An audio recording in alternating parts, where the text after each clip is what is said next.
arrested me in Oh my no. bed, naked. How Put me in a cruiser devastating. with no clothes. I don't care. And by the end of this video, you won't care either. They took our house because Good. they think there was extra money coming in from. That voice belongs to William Zulock, 34 years old. He's married to Zachary Zulock, 36 years old. The couple from Georgia built a beautiful mansion, and they will not be seeing it again for the next 100 years because they are both in prison and will be there without parole. William had previously been accused of essaying a boy, but somehow he and his husband Zachary were allowed to adopt a set of sibling boys from a Christian, what God are they praying to? Adoption agency. They made over $30,000 a month from essaying their sons on a regular basis, recording it, sending it over to other men just like them, and then inviting other men over to participate. When the police raided their mansion, they found over 7 terabytes of video, photos, and text messaging proving their many heinous crimes against their own sons. And we're supposed to care about the police roughing you up, leaving a couple of bruises, and then leaving you in the back of a police cruiser with no clothing? I don't care. We care about justice, which is why I'm creating this video. I'm hoping this video gets shared out to all the inmates and all of the inmates' friends so they know exactly what you and your husband were doing, Mr. Zulock and Mr. Zulock. And I hope for the rest of the 100 years that you have to serve without the possibility of parole, that the men there treat you just as well as you treated your own sons. These boys were rescued from a home where drug use was rampant. They ended up in the foster care system only to be adopted by these two men who became fathers to them and monsters. 100 years is simply not enough time for me.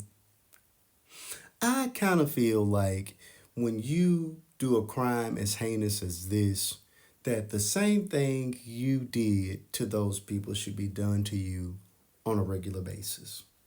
So, for every time you forced yourself on these innocent children, someone should be able to force themselves on you. For every traumatic experience you gave to those children, you should experience the same. And it should be videoed, just like you videoed them and distributed it. Yeah, that's what I feel like should happen to people that do things like this. I think that if the punishment was just as horrifying as the crime, then maybe the crime would stop. Just like if you steal, we chop off your arm. Or if you rape somebody, we chop off other parts. You know, just a theory, just a thought. Because this is just complete insanity. Children are not even safe in the hands of the people that have spent time and money and effort trying to provide a quote unquote good home for them. Monsters. These are monsters. And monsters should be, you know what, I can't say that here, but you know what I'm saying. I'm praying for these little boys. I'm praying that they get the counseling that they need. I'm praying that one day they will heal from all the pain that they've suffered at the hands of those that were supposed to love them. I wish nothing but the worst for both of these married men, Mr. Zulock and Mr. Zulock, Zachary and William. And I do really, really hope that you are loved up every single day of that 100-year sentence for what you did to those baby boys. You need Jesus.